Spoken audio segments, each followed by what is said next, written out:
Assalamualaikum warahmatullahi wabarakatuh. Masih bersama dengan saya Kristianti di sini. Apa kabar kalian semua, sahabat-sahabatku yang di luar sana? Mudah-mudahan kalian semua dalam keadaan sehat, tentunya dalam lindungan Allah Subhanahu wa taala.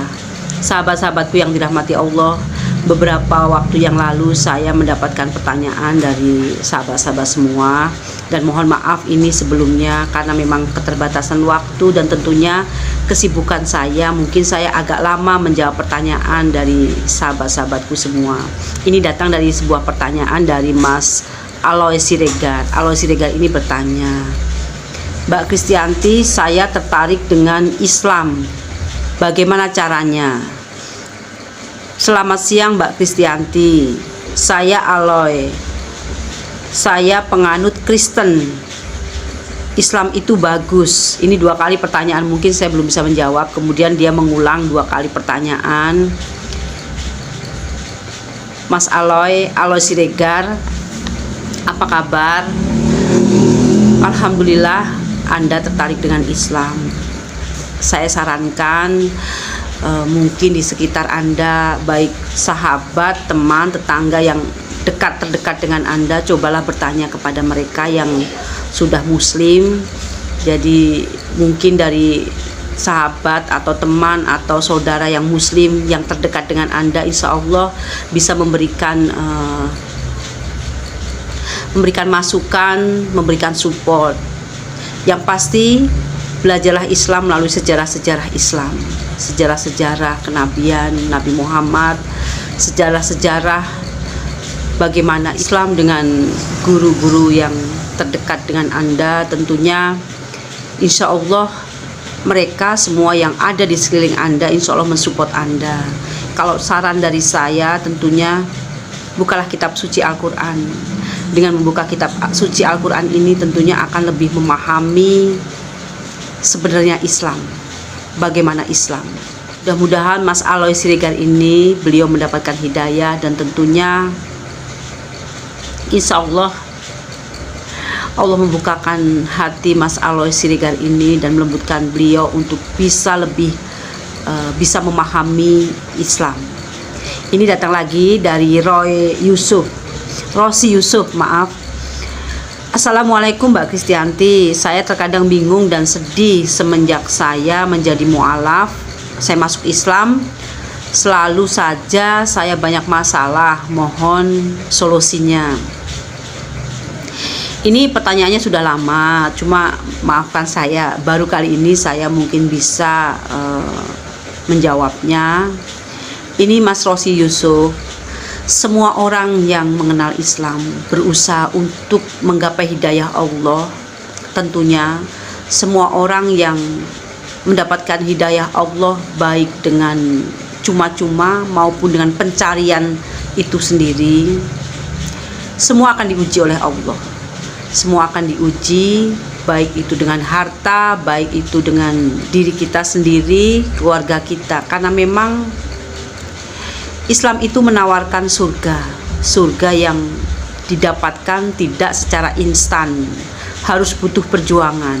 Ketika Anda sudah lillah kepada Allah dan menyatakan bahwa asyhadu alla ilaha illallah wa asyhadu anna muhammadar rasulullah, berarti itu Anda sudah menyerahkan diri Anda kepada Allah dan mengakui bahwa memang Allah hanyalah satu-satunya sesembahan dan hanya kepada Dialah tempat semuanya bergantung.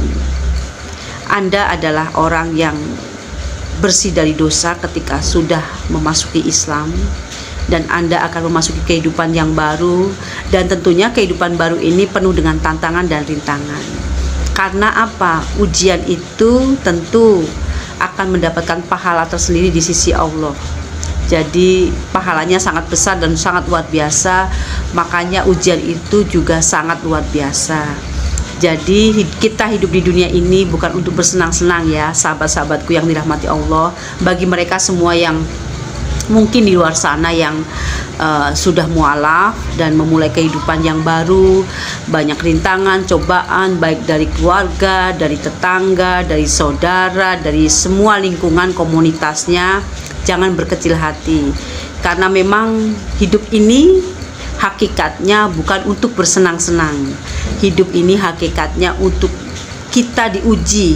Ujian dan ujian, masalah dan masalah akan silih berganti datang kepada kita, dan tentunya ini adalah sebuah proses kehidupan menempati jenjang kesuksesan dunia dan akhirat. Kenapa saya bilang begitu?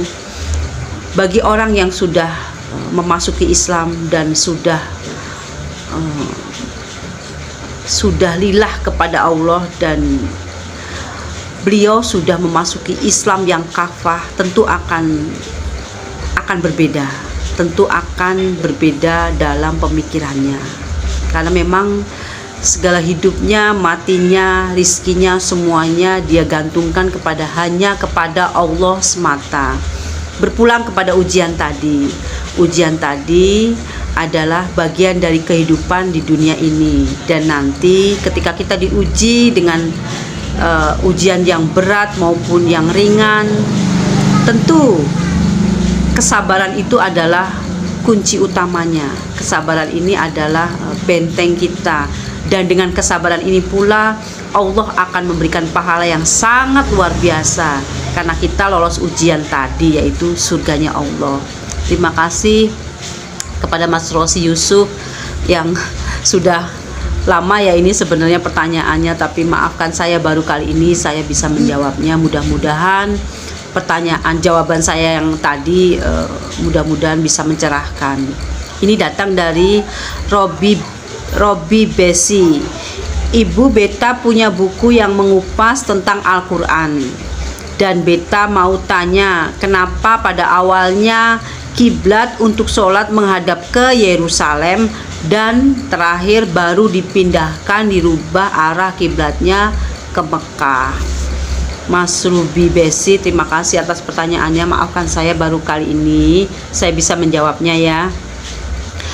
Peristiwa perpindahan kiblat itu adalah peristiwa yang sangat luar biasa. Ini terjadi di bulan Rajab, di tahun ke-12 pada saat Nabi Muhammad pasca hijrah. Saat Nabi Muhammad melaksanakan sholat duha, kemudian turun wahyu untuk memindahkan arah kiblat tersebut. Sahabat-sahabatku yang dirahmati Allah, wahyu yang turun tersebut adalah surat Al-Baqarah ayat 144. Sesungguhnya kami melihat mukamu menengadah ke langit, maka sesungguhnya kami akan memalingkan kamu ke arah kiblat yang kamu sukai. Palingkanlah mukamu ke arah Masjidil Haram, dan di mana saja kamu berada, palingkanlah mukamu ke arah Masjidil Haram. Sesungguhnya orang Yahudi dan Nasrani yang diberi kitab Taurat dan Injil memang mengetahui bahwa berpalingnya kiblat ini ke Masjidil Haram ini adalah benar dari Tuhannya, dan Allah sekali-kali tidak lengah dari apa yang mereka kerjakan. Ini di dalam surat Al-Baqarah ayat 144. Sahabat-sahabatku yang dirahmati Allah, dalam beberapa keterangan disebutkan bahwa ketika Allah memerintahkan sholat dan menghadap ke Masjidil Aqsa, yaitu Palestina, hal itu dimaksudkan agar menghadap ke tempat yang suci, bebas dari berhala maupun dari berbagai macam sesembahan. Ketika kondisi Masjidil Haram pada saat itu, Ka'bah itu merupakan tempat keberangkatan Isra dan Mi'raj, bukan berupa bangunan masjid, sebab kala itu masih dipenuhi dengan berhala-berhala yang jumlahnya memang sangat banyak. Jadi sahabat-sahabatku yang dirahmati Allah, ketika itu di bawah dominan kekufuran orang-orang yang masih menyembah berhala dan sesembahan yang lain, sehingga Rasulullah ini belum bisa menunaikan sholat selain di Masjidil Aqsa. Jika Rasulullah saat itu melaksanakan sholat dengan menghadap ke Masjidil Haram, tentu hal ini menjadi kebanggaan bagi kaum Quraisy yang pada saat itu memang mereka sangat menyembah sesembahan, berhala dan sejenisnya. Sahabat-sahabatku yang dirahmati Allah, Rasulullah seolah-olah mengakui bahwa berhala-berhala yang mereka sembah itu adalah benar kalau Rasulullah sholat menghadap ke Masjidil Haram. Dalam surat Al-Baqarah ayat 142, Allah menjelaskan mengapa perpindahan kiblat ini dilakukan. Sahabat-sahabatku yang dirahmati Allah, Rasulullah setelah hijrah ke Madinah semuanya keberatan untuk menyatukan keduanya, maka Allah menyuruhnya menghadap ke Baitul Maqdis. Punyaan Allah lah timur dan barat. Dia memberi petunjuk kepada siapa yang dikehendakinya di jalan yang lurus. Sahabat-sahabatku yang dirahmati Allah, ini adalah perpindahan kiblat yang kejadian ini sangat luar biasa.